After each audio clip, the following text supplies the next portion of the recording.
Hello and welcome. My name is Mary Cummins, and today I'm going to be reading from the book The Devil's Toolkit. Today's chapter is entitled The Saw of Interruption. And then after that I will be giving my reaction to this chapter. H.G. Tudor describes the saw of interruption as a sharp tool. For example, he might tell his intimate partner to just, quote unquote, shut up. And this is different from a normal empathic type of relationship where the empath has immediate regret if they say something like this. For Tudor and his kind, they're going to use force to actually get you to shut up.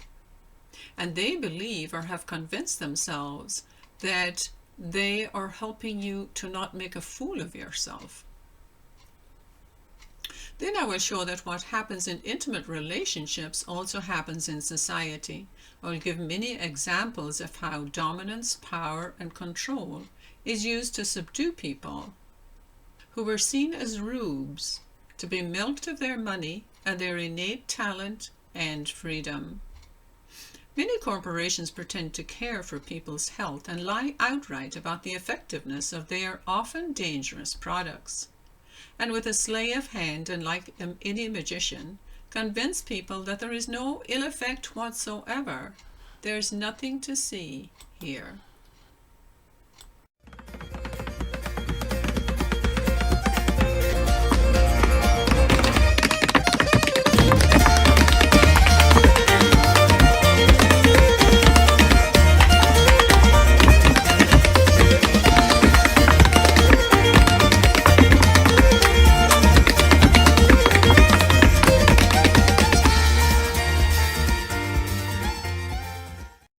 So now I will read to you from The Devil's Toolkit by H.G. Tudor. Saw of interruption. The saw of interruption is a device that is direct and cutting. It is used to cut you off when you are speaking or doing something. I must be the center of your attention. I must be the star of the show. I am the sun and you are all the planets that revolve around me, basking in the life-giving radiance of my rays. Everything I say is important. Everything I do is interesting. I have been set on earth to achieve, to lead, and to amaze. This applies to all of my kind. Some of us will be famous entertainers, stars of screen and stage, musicians, singers, actors, and comedians who literally take center stage in order to entertain the masses. Highlighted in that dazzling spotlight, they allow their talent to be witnessed by the world at large, and in return they drown in a sea of admiration and attention. It is massively edifying. Sports stars, television presenters, politicians, and celebrities are represented heavily amongst our kind. They are all demanding their time in the spotlight of attention. They entertain you, they inform you, they lead you. In return for these blessings, you must give them attention and adulation. The captains of industry that are driving forward innovation, invention, and progress. Those people who have taken on the mantle of huge responsibility to get the job done, to deliver those products and services so that you can eat and drink, be kept warm, be kept sheltered, and be entertained by all that technology has to offer. I am referring to the CEOs of corporations, the chairmen of the board, the entrepreneurs, and business angels. These people are drawn from our ranks, and they make the world a better and more interesting place. They stand head and shoulders above you. They must be from our kind, as otherwise the job would not get done. It is only our kind that can remain focused on the end result. It is only us that are able to live with the maxim that the end always justifies the means. We are untroubled by the very things that hold back progress. Hindrances such as conscience, morals, and remorse are of no concern to us.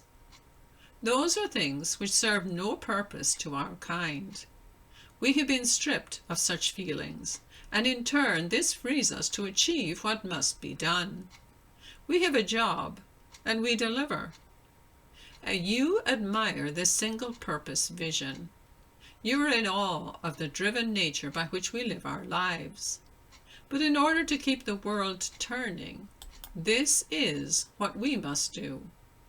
The members of our club hold these positions of leadership and responsibility, for anyone else would not be able to fulfill the role as effectively. The result of this is that what our kind has to say is worth listening to. By contrast, what you have to say is of no use or interest. The only time that you speak and we will listen is when you are providing us with our well-deserved praise and admiration. Our achievements and our superiority mean we are entitled to be admired, to be loved, and to receive plaudit after plaudit. If you are not doing this, then your words are pointless and they must be stopped. This is when we apply our saw of interruption. We wield it to shut you up in a vicious and sudden manner. There is no gentle admonishment or subtle coercion to bring about your silence. That is not applicable. What we want is for you to be quiet, for you to fall into silence straight away.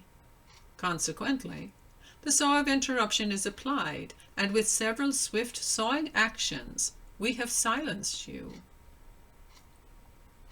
By cutting off what you are saying, we are also able to reinforce our superiority. We emphasize you are inferior to us because you have nothing worth saying.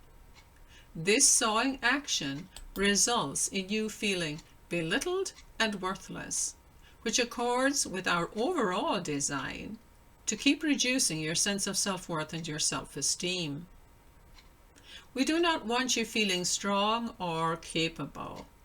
We want you weak and malleable, so that our continued application of the tools from our toolkit yields the results that we want.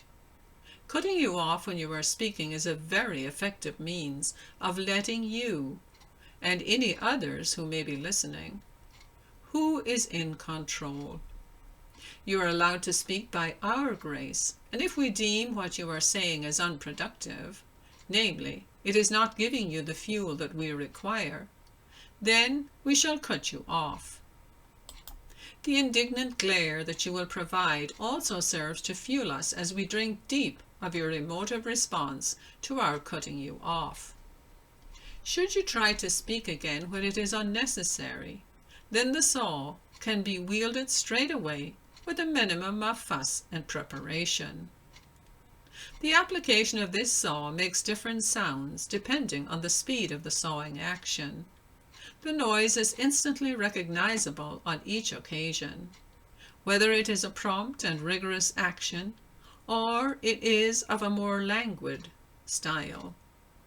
You will hear sounds such as these or similar. These are quotes. Shut up.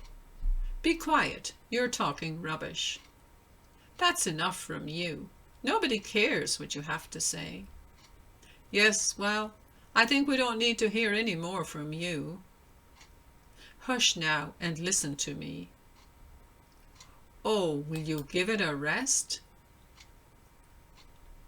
There are occasions where the sawing sound is that of us talking over top of you. We do this in such an entitled and confident fashion that you will always stop speaking before we do, as you were taken aback by how rude we appear to have been. It is not rudeness. We are actually helping you out by stopping you from boring everybody and making yourself look stupid. We may also do it because you are attacking us and we have no desire to be subjected to your erroneous accusations and false allegations.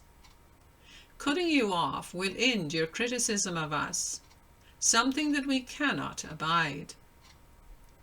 The effect of the saw of interruption is harsh and wounding. Invariably, you will be left in tears from the savage nature of its application, but that does not concern us at all. The fact you are left crying from its teeth only goes to provide us with additional fuel. We do find this saw to be a most effective tool. It works more or less immediately, does not require too much effort. As you probably know, we are all for the preservation of our energies, and requires next to no maintenance. It halts your unnecessary drone or brings to an end your lies, attacks, and criticisms.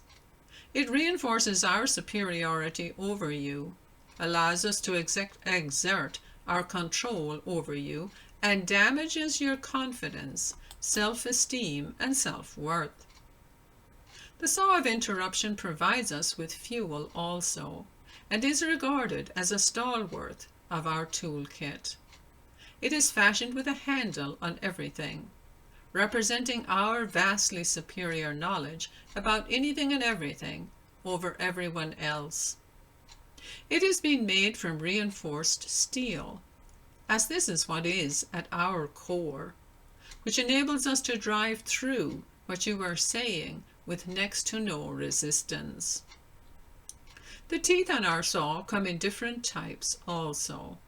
There is the cross-cut saw tooth, which we apply when your twittering has annoyed us. The champion tooth is deployed to demonstrate our exalted position over you with a particularly erudite and witty application of the saw. The square grind tooth is used when you have particularly irked us, and you are trying to continue to speak despite our application of the saw of interruption.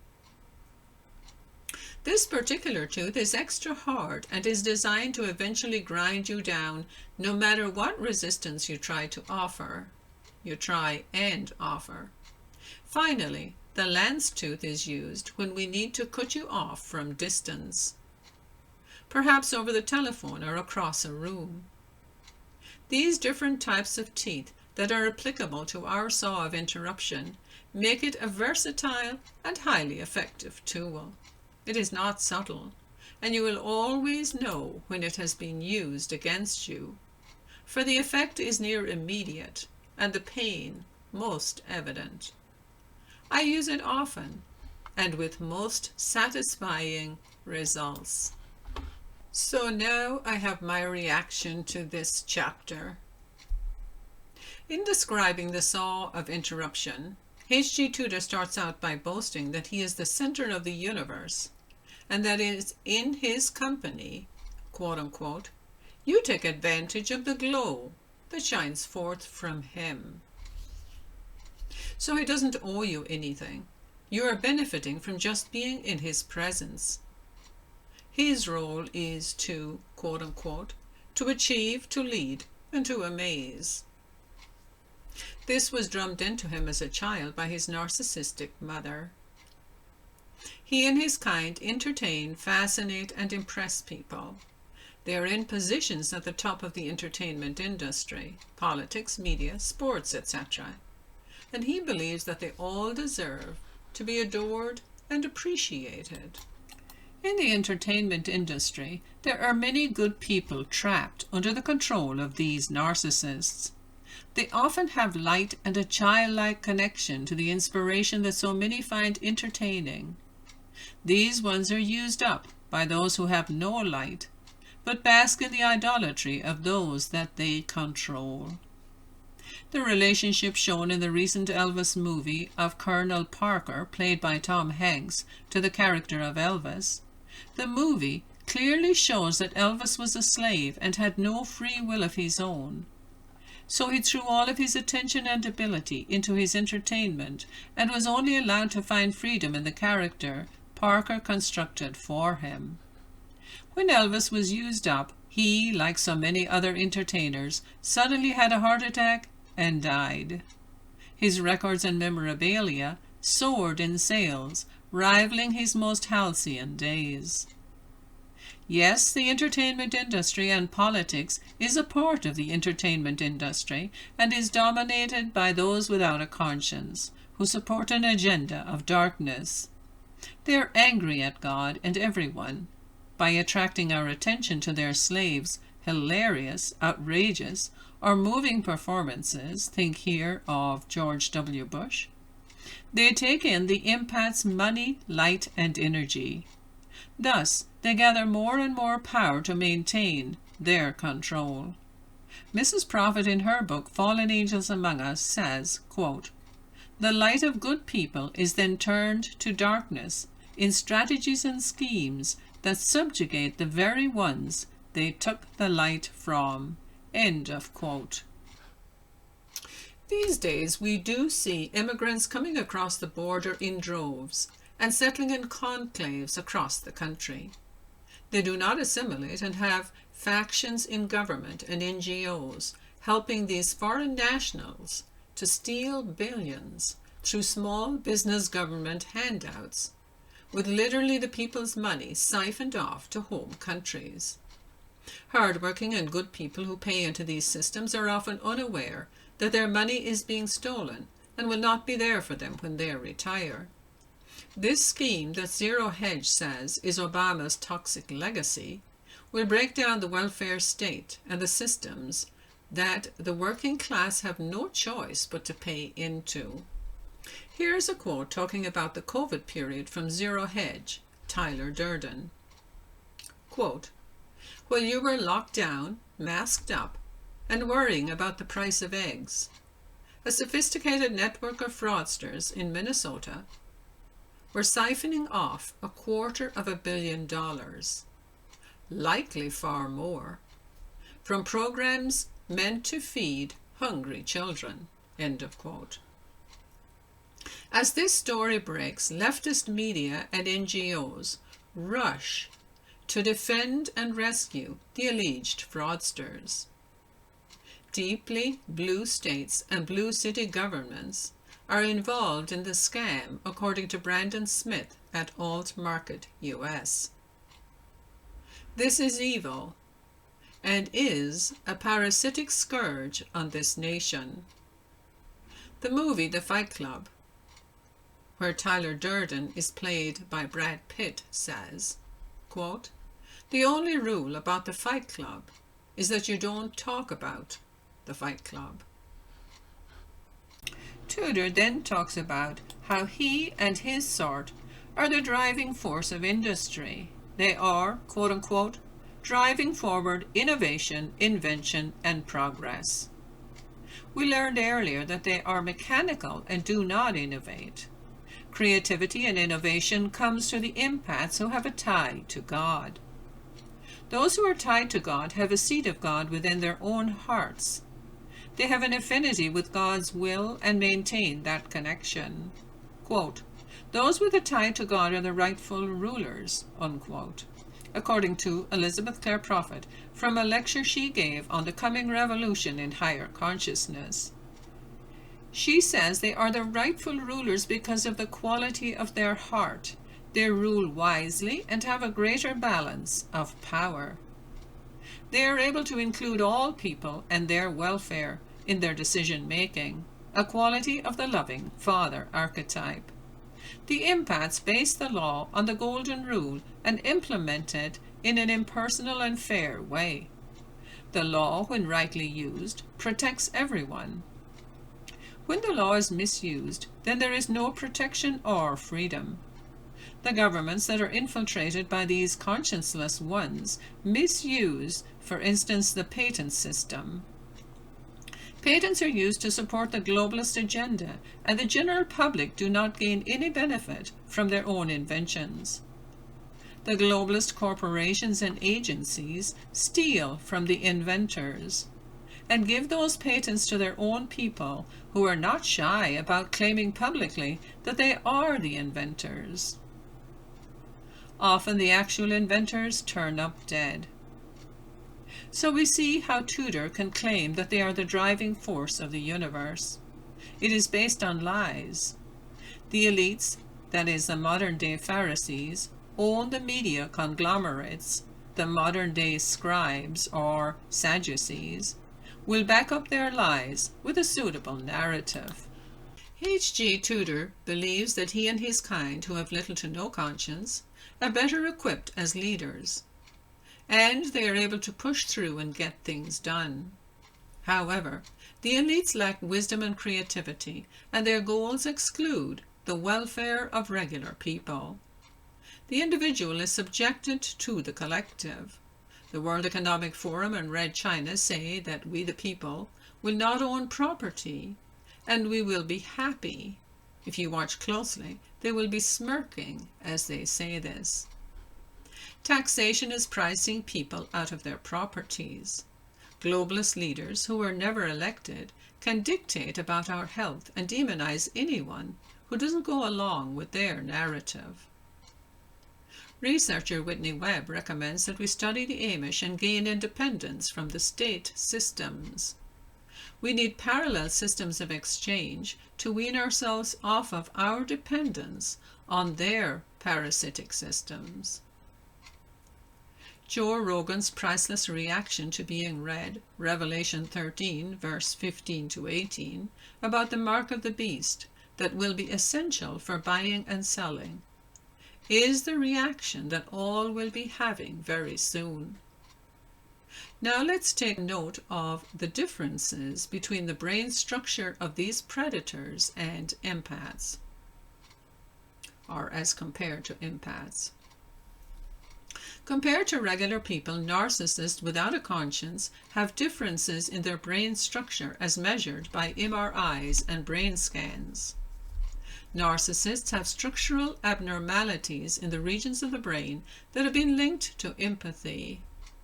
Stephen Ropka, a professor in the Department of Psychiatry in Berlin, Germany, has found that pathological narcissists have less gray matter in their cerebral cortex, called the left anterior insula. This part of the brain is tied to empathy and is also known to involve cognitive function and regulation of emotion.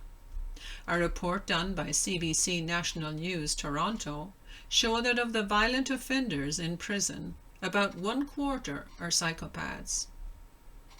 A study done by Dr. Nigel Blackwood and his team showed that because of the smaller prefrontal cortex and the smaller amygdala, the psychopath's use of aggression is different from the non-psychopathic offenders.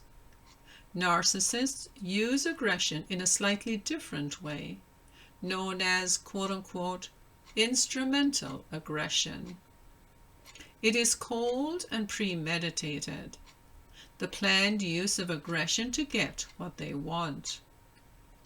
They process punishment differently, and criminal psychologists have found that psychopaths are beyond reform. They do not benefit at all from rehabilitation. Yet other equally violent offenders do benefit. Remember Jesus with the 2 thieves. One was redeemed, and one was not. Zechariah Sitchin informs us that there are the seed of the Nephilim and the Watchers living among us. They are different bands of fallen angels who came to earth in ancient times.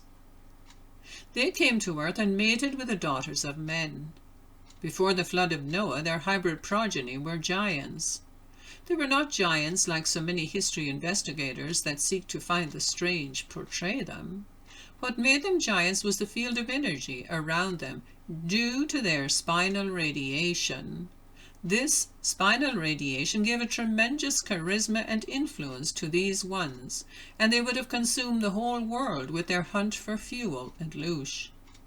The world was ended, and these ones were reduced, and yet their hunger remains. Therefore, the so-called giants were mostly destroyed during the flood. The giants were powerful forces of destruction and still exist in the astral plane, meaning that some of them have not been allowed to incarnate physically. These fallen ones rebelled against God, and they want to destroy the potential to become the Christ in those who have a tie to God. In order for evil to win good souls to their causes, it must appear good. It is then easy to fool the empaths who hear these ones parroting good and believe that they are good. It is difficult for the children of God to understand the depths of pure evil. Jesus in chapter 8 of the Gospel of John calls the Pharisees, quote-unquote, the seed of the devil. The teachings of Enoch have been removed by church fathers so that people forget what Jesus in his day was well aware of, that those without a conscience lived among the people, and he called them out. Now, if you go to the front offices of the public face of the CIA, the FBI, the NSA, or any other intelligence agency, you will see that they are filled with believers, all of these ones full of light and patriotism, while the back offices are filled with these ones who feed off our taxes, our hopes, our fears, and our blind faith. Tudor admits that the saw of interruption is meant to degrade you and to belittle and destroy your self-esteem. He talks about his intimate partner droning on. He is not really listening to you and lets you know that you have nothing to say that is of any interest. It has been shown in research that when you feel loss or pain about some event, the narcissistic partner, because of the arresting of feeling in their brains through early childhood trauma, cannot understand your feeling. Intellectually, they know it happens, but they are unable to empathize. It just agitates them, and they will tell you to just shut up and insinuate that you have nothing to say that makes sense. They must be the center of attention at all times. It really comes down to quote-unquote fuel. They have no other interests. You get to speak if they allow it. A friend of mine who is married to a narcissist had their spouse say, quote, "Why are you always being so pleasing and helpful to those people? You're never going to see them again." End of quote. And now we come to the conclusion. The Blackwood study about the processing of aggression is interesting, and also what the criminal psychologists found, that regular people who are equally violent can change, but that pathological narcissists cannot. Tudor says that they are a different race, and these studies show that there is a major biologic difference in their brains.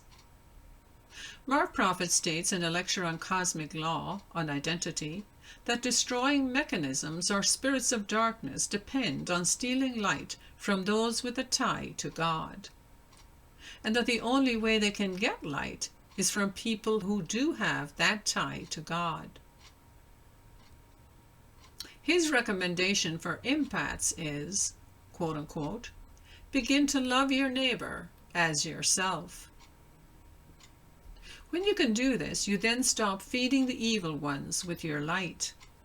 And if they can steal your light, they will fade away. Understanding that none of us are perfect, we are all learners. As we remember Mary Magdalene, and that Jesus freely forgave her. Mary Magdalene represents our own souls. While the accusers were accusing her, Jesus wrote on the ground, "Let he who is without sin cast the first stone." They, knowing that he could read their thoughts and that they had lain with her previously, walked away. It is also true that those who were Jesus' own disciples rejected Mary because she was merely a woman. Holding on to how bad we are is only prideful, as we think we are beyond God's grace and mercy. You cannot love your neighbor if you do not love yourself. The key is to be willing to learn and to follow your conscience. Thank you very much, and I'll see you next time for the next chapter.